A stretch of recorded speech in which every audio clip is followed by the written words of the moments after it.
Come on in the room. Come on in the room. Cream City crossover back at it again. It's the start of a brand new year. It's the Groove Trick Off Dirt. Justin. Chris King. Yeah. Everybody's in the building. Triple C's doing what we do. And as we said, start of a brand new year. That is consummated, of course, by Bucks Media Day, and we just had that take place earlier this week. One of the biggest stories that came out of Media Day, we just jump right into it. There's no reason to hold the phone. Well, first off, Giannis was sick back in Greece, so I think one of the bigger stories, Giannis is going to miss the start of camp. He looked bad. It wasn't one of those things where he was just calling out of work.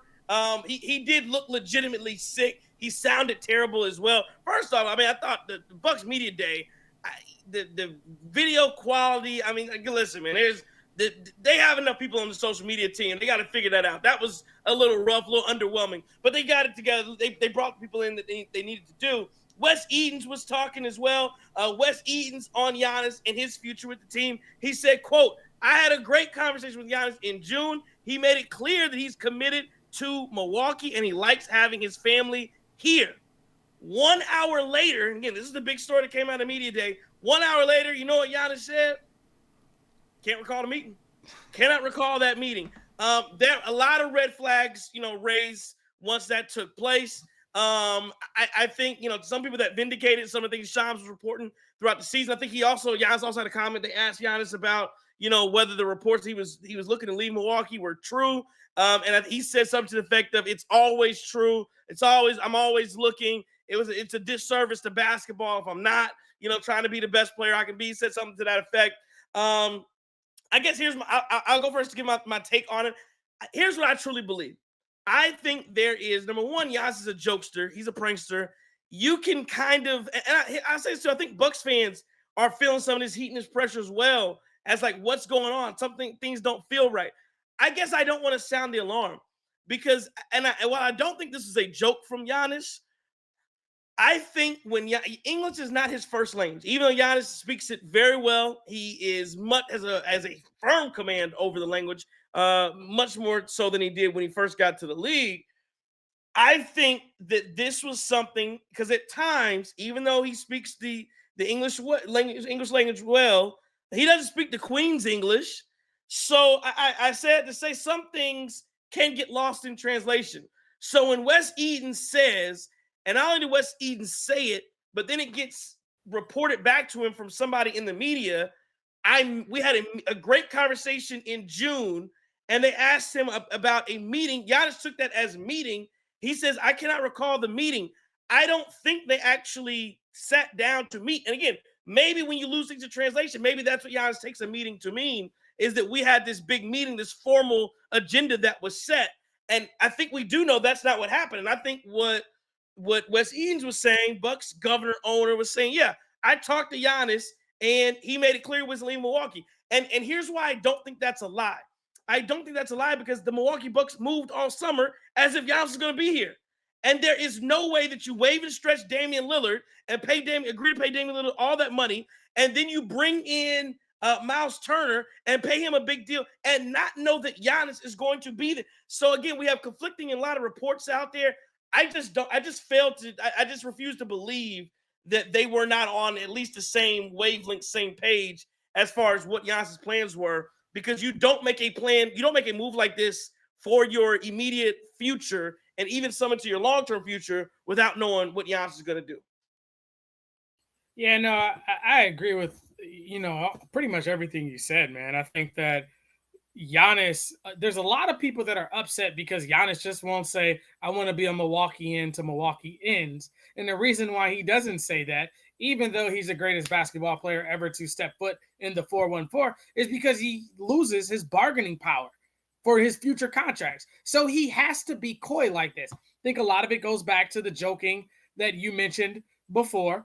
Am I worried about Giannis leaving? No. Was I worried at all? Never. I think Giannis has been saying since the Eric Bledsoe days that the team, you have to do things in order to get the team better for me to stay. What'd they do? They went and got Drew Holiday. And he made some more motion about having to do some more things. What happened? They brought in Damian Lillard. They brought in this guy. They brought in that guy. So Peter Fagan, not John Hammond, John Horst, all these guys, Eden's, the ownership group, they've been making trades, signing free agents. I think now we got the right team in place. I think we got a lot of guys around Giannis. You brought in one of the guys that was one of his toughest defenders against him. So I think Giannis is perfectly content where he is in Milwaukee. I'm looking forward to a great season. And I think part of that, we'll just blame it on COVID brain for Giannis too, right? COVID still a thing? Sure, we'll take it.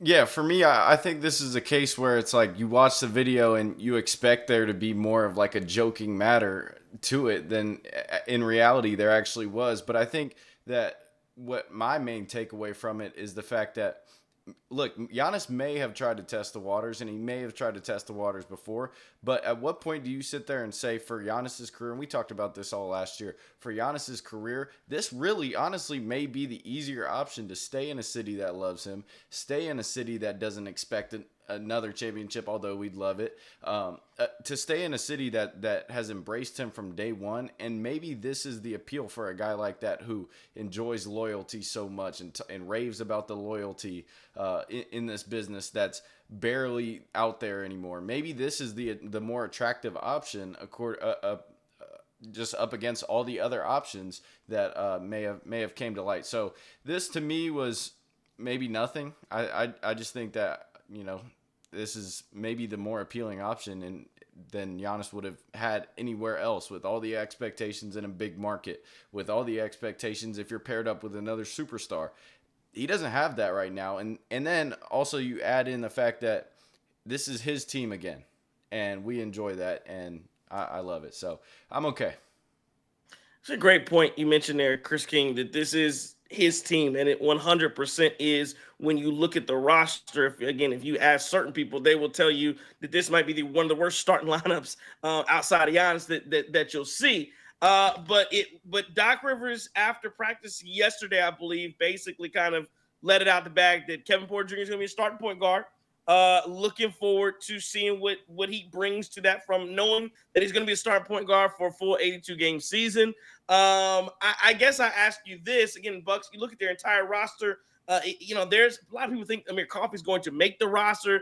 I think they need to get. I believe they brought 17 into camp.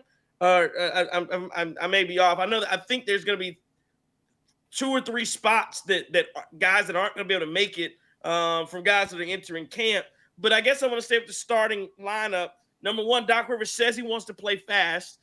He talked about Kyle Kuzma and shot selection and what the things that Kyle Kuzma needs to do, getting to the basket, taking threes, and not just kind of handling the ball all over the place like when he was in Washington. I guess my question to you guys is, what does this starting lineup look like? What should it look like, and who should be out there? We know we're going to see Kevin Porter Jr., Giannis, and Miles Turner. Who else is who are the other 2 starters then that it sounds like may be up for grabs? I'll take it first. I would say Gary. I would go Gary Trent and AJ Green. John Horst said that he wants to see a lot more threes take place on this roster, which I think is true. Again, the Bucks actually hit the three at a pretty decent clip last year. They didn't take enough of them. They almost need to take this Boston approach and lean into it. Giannis, do what you do. Everybody else, hey, throw them things up. Throw them up. Anyway, but I guess I'm saying, where do you guys lean? What do you think the starting lineup should look like? Does Kyle Kuzma get that spot back? Where are you going? What should it look like? So I'm going, well, obviously we're going KPJ, Miles Turner, Giannis, like you said. I'm going for my 2. I'm going Gary Trent Jr. I like the AJ Green in the starting lineup at times. However, I'm going to go Kuzma as my 5th guy in that starting lineup, not playing the 5, but the 5th guy. The reason why is because some of the defensive capabilities he showed last year. He was the one guy that checked Luka Doncic when Luka was going crazy on us and kind of held him for a status quo as you can hold one of the greatest players in the NBA at the current level, right? He played a lot, and he showed us some great things in that Minnesota game, and he's just a good defensive player. I think there's a lot of pressure on that guy to come in and to get traded for one of our greatest players, arguably in franchise history, top 20, 25 player, and Chris Middleton. There was a lot of banter online from everywhere possible and post-game shows and everything about who he was traded for. So that's all gone now. He's here. We know he's on the roster. I like the fact I saw him come in with the clean fade. Looks like he's down to business. I've been watching his IG all summer. He's been shooting in the gym. And he can come in that lineup and the pressure is off of him and he can just be cool. So that's what I'd like to see. I'm super excited about this bench show. You got Cole Anthony, AJ Green on that bench. If I had to tell you if I was betting, though, I would replace – I think I would probably – they're going to either sub Trent out or Kuzma out, and I think Taurean Prince sees it somehow because I just feel like Doc has an affinity for him. I'm not a fan of it, but that's just what I think that Doc sees. Taurean Prince, that's nasty. So to me, look, I think the front court with Giannis and Miles Turner is very real. Like this defense on the front court and offensively, they'll be special too. But the front court defensively is very real. So real that I think you can go ahead and make Kuzma an energy guy, a hustle guy off the bench. And so what I'm going to do is revert us back to the playoff run that we had. Well, playoff series we had again.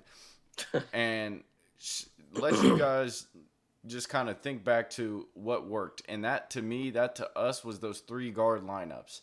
And when you look at what the Bucks front office and Doc Rivers said about Ryan Rollins and the jump that he's supposed to make, I don't see why there's not a world where Ryan Rollins can't also start defensively, so you shore up that perimeter defense. Because, I mean, KPJ plays hard, we know that, but is he a lockdown defender?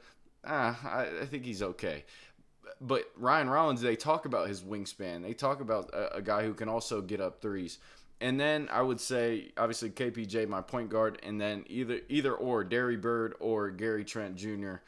Just depends on who has the hot hand. We can see, obviously, AJ Green goes through his months and slumps where he's not hitting the 3 ball at a high level.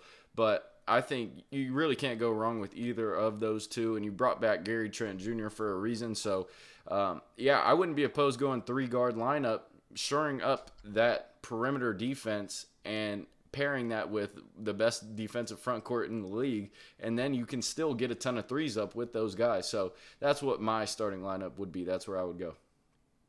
Well, you mentioned it, but also, like I said, Justin talked about it too for a second. Cole Anthony fitting in that group as well. When you talk about Rollins, you talk about KPJ. It's going to be very interesting to see how they can play, and I think you can play some 3-guard lineups. You can roll some different groups out there, but guys are going to get the opportunity because I think you're right. KPJ, even though he's getting the keys to the car, he's going to make mistakes, and I think that's part of this thing. I guess my caution to the fan base is this is a younger, and they talked about this at media day. They talked about Lynn. This is a younger, more athletic. We talked about it. Younger, faster, more athletic. That's what they did with this roster. Doesn't have the star power. Doesn't have some of the explosive things that you may want to see in a team that you want for a championship run. It's a big time star in Giannis. Is he really a true number 2 in Miles Turner? Probably more like a 3 or 4, maybe even on a really good basketball team. But we'll see if he can elevate his game. And then it's a bunch of young, hungry, scrappy dudes, and that's what this roster's got to be about. They got to go back to the and I'll throw out a name that is taboo. Jason Kidd. Those Jason Kidd days of defense where guys were scrambling and all over the place and they were trapping here. You have the young bodies now to do it. I'll give you another name that's taboo. Somebody who they're wanting to implement some of the way he wanted to play. Adrian Griffin, who tried to give you guys the blueprint. Hey, this is how we need to play. But now it seems like they fully embraced it. They put a roster together that may be able to do a little more of that, and that I think is good to see. We'll see who makes it, and of course, we'll see this like in the preseason and beyond. Give you guys last thoughts on this before we get up out of here. I still think we got 2 all-stars on this roster. I think we're gonna have one for the front court, one from the back court. Obviously, we all know who's coming from the front court, right? Back court. I think we unlock KPJ this year. I think KPJ's an all-star this year. I'm gonna go ahead and put it out there now. And I'm going to look at maybe between Bobby Portis and Cole Anthony, 6 Man of the Year candidate on this team, man. Guys look like they're hungry. They're ready to play. I'm so excited. We're in training camp mode. We see guys out there. As they said, the mantra I got to do what the young boys say, right, Chris King? The aura in the media day, we're just here to hoop. You heard that a lot. I'm excited about that. I love to see guys hoop. And, man, look, watch out, man. This Bucks coming. Regardless of the names that are thrown out there in the starting lineup and what people say on Twitter about the roster looking nasty and this is just an unbelievably terrible roster, I can't go there. I really can't. And I think that there's a lot to be excited about. I think you're going to see a lot more energy than we saw in regular seasons past. And so, you see the chemistry that KPJ was able to form with Giannis. You see those 3-guard lineups getting after it defensively. And now we're going to see a new front court that's not slow, and the only person that can play the 5 is Giannis. Like, now we have a true 5 who plays defense. This is going to be an exciting season for me, and I hope you guys too.